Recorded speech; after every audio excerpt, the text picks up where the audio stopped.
హైదరాబాద్ కుకట్పల్లిలో హవాలా డబ్బు చోరీ కేసులో పోలీసులైతే పురోగతి సాధించారు.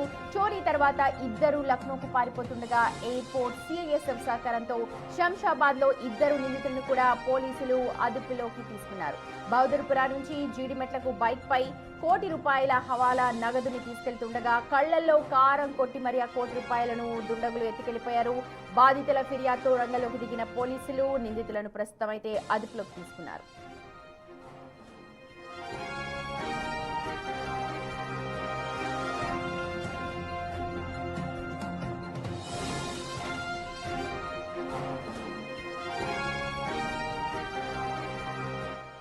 ఘటనపై పూర్తి అప్డేట్స్ అందించడానికి మా ప్రతినిధి సుజాత లైవ్ లో జాయిన్ అవుతున్నారు. సుజాత. సుమతి, హవాలా అనేది మనం సాధారణంగా సినిమాల్లో వింటూ ఉంటాము. ₹10 నోటుని ఇస్తారు, ఆ తర్వాత ఆ నోటు ముక్కని వేరే వాళ్ళకి ఇస్తే డబ్బులు ఇస్తారు అని. కానీ ఇదే సినిమా తరహాలో కుకట్పల్లిలో ఘటన చోటు చేసుకుంది. హవాలా డబ్బు ₹1 తరలిస్తున్నటువంటి టైంలో బైక్ మీద వెళ్తున్నటువంటి ఇద్దరి కళ్ళల్లో కారం చల్లి మరో 3 బైక్ మీద వచ్చి ఆ డబ్బునంతా కూడా చోరీ చేశారు. ఈ ఘటన హైదరాబాద్ నడి ఒడ్డున కుకట్పల్లిలో చోటు చేసుకుంది. ప్రస్తుతం నేను కూకట్పల్లి పిఎస్ పరిధిలో ఉన్నాను. ఇక్కడ ఆశ్చర్యకరమైనటువంటి విషయము, అందరినీ ఆలోచింపచేస్తున్నటువంటి విషయం ఏంటి అని అంటే, మీరు చూస్తున్నది బిగ్ టీవీ స్క్రీన్ మీద కూకట్పల్లి పోలీస్ స్టేషన్. ఈ హవాలా ట్రాన్సాక్షన్ జరిగింది ఎక్కడో కాదు, కూకట్పల్లి పోలీస్ స్టేషన్కి ఆపోజిట్గా ఉన్నటువంటి పిల్లర్. ఇప్పుడు బిగ్ టీవీ స్క్రీన్ మీద చూడొచ్చు, 825 పిల్లర్ నెంబర్ దగ్గరికి ఏసీ మెకానిక్గా పనిచేస్తున్నాడు అజిముద్దీన్ ఖుష్రో అనే వ్యక్తి అమీర్ దగ్గర. అయితే అమీర్, నీకు ఒక వ్యక్తి డబ్బులు ఇస్తాడు, వెళ్ళి తీసుకో అని చెప్పగానే ఎదురుగా, అంటే మీరు ఇదంతా చూస్తున్నది కూకట్పల్లి పిఎస్ దగ్గర జరిగినటువంటిదే. ఎదురుగా మనకి గోకుల్ ఫ్లాట్స్ కనిపిస్తుంది కమర్షియల్కి సంబంధించి. అందులోకి మీరు వెళ్ళండి, ఒక వ్యక్తి మిమ్మల్ని కలుస్తాడు, ఆ తర్వాత డబ్బులు ఇస్తాడు అని చెప్తే ఈ అజిముద్దీన్ అదేవిధంగా ఖుష్రో ఇద్దరు కూడా అక్కడ ఉన్నటువంటి సెకండ్ ఫ్లోర్కి వెళ్ళారు. ఆ సెకండ్ ఫ్లోర్కి వెళ్ళిన తర్వాత అందులో ఉన్నటువంటి ఇద్దరు, ఆ బిల్డింగ్లో పవన్ అనే వ్యక్తి ఉంటాడు, పవన్కి కాల్ చేయించండి ఆ ఇద్దరు వ్యక్తులతో అంటే పవన్కి కాల్ చేయించారు. పవన్ ఆ అజిరుద్దీన్తో వాళ్ళిద్దరితో మాట్లాడించాడు. ఆ ₹10 నోటుని తీసుకొని ₹1 అక్షరాల మీరు వింటుంది ₹1 డబ్బుని ఇవ్వండి తనకి అంటే కాటన్ బాక్స్లో పెట్టించారు. ఇదే పిల్లర్ వద్ద కలెక్ట్ చేసుకున్నారు. మీరు చూస్తున్నారు 825 పిల్లర్ వద్ద కలెక్ట్ చేసుకున్నారు. ఆ తర్వాత ఇక్కడ నుంచి 10 పిల్లర్స్ అంటే 845 పిల్లర్ దగ్గరికి వెళ్ళంగానే ఎవరో 3 బైక్ మీద వచ్చారు. సినిమా తరహాలో కళ్ళల్లో కారం కొట్టారు, ఆ కాటన్ బాక్స్ని ఎత్తుకెళ్లారు. అయితే అంతా అక్కడ గుమ్మికూడడం చూశారు. పోలీస్ స్టేషన్ కి కూతవేటు దూరం, అంటే వాక్బుల్ డిస్టెన్స్. అయితే సుజాత, ఎవరో బాగా రెక్కి నిర్వహించి ఉండాలి, ఎవరో తెలిసిన వాళ్ళు అయ్యే ఉండాలి. ఎందుకంటే ఒక కాటన్ బాక్స్ లో కావచ్చు ₹1 2 వీలర్ మీద తీసుకెళ్లడం ఒక డౌట్. అయితే తెలిసిన వాళ్ళు పక్కాగా అది డబ్బు అని తెలిసిన వాళ్ళే దాన్ని కొట్టేసి ఉంటారు. సో ఇప్పుడు వాళ్ళు దొంగలిచ్చిన వాళ్ళకి సంబంధించి ఏమైనా డీటెయిల్స్, ఇంటర్లింక్స్ ఏమన్నా పోలీసులు చెప్తున్నారా?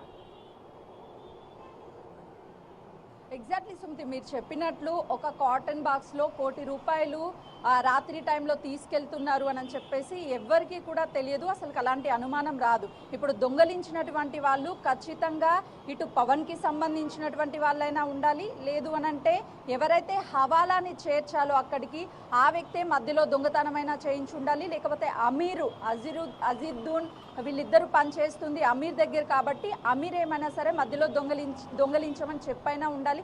ఈ 3 సంబంధించినటువంటి వ్యక్తులు ఎవరొకరి మనిషి ఖచ్చితంగా అయ్యి ఉంటేనే ఈ దొంగతనం జరిగి ఉంటుంది అని చెప్పేసి పోలీసులు ఇప్పటికే 4 బృందాలుగా ఏర్పడి మరోవైపు శంషాబాద్ ఎయిర్పోర్ట్లో పరారవుతున్నటువంటి 3 నిందితులను కూడా అదుపులోకి తీసుకొని విచారిస్తున్నారు. ఒకవైపు డబ్బు ట్రాన్స్ఫర్ చేస్తున్నటువంటి అంటే అట్ట బాక్సుల్లో తీసుకువెళ్తున్నటువంటి ఖుష్రీన్ అజిముద్దీన్ని ప్రస్తుతం పోలీసులు విచారిస్తున్నారు.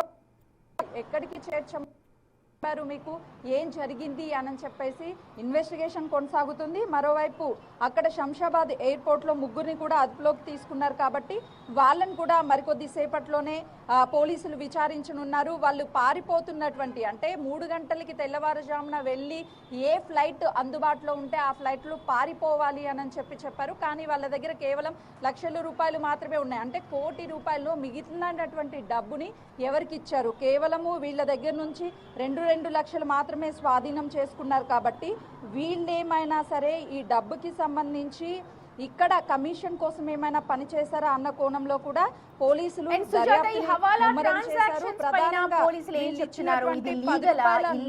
సంబంధించి కూడా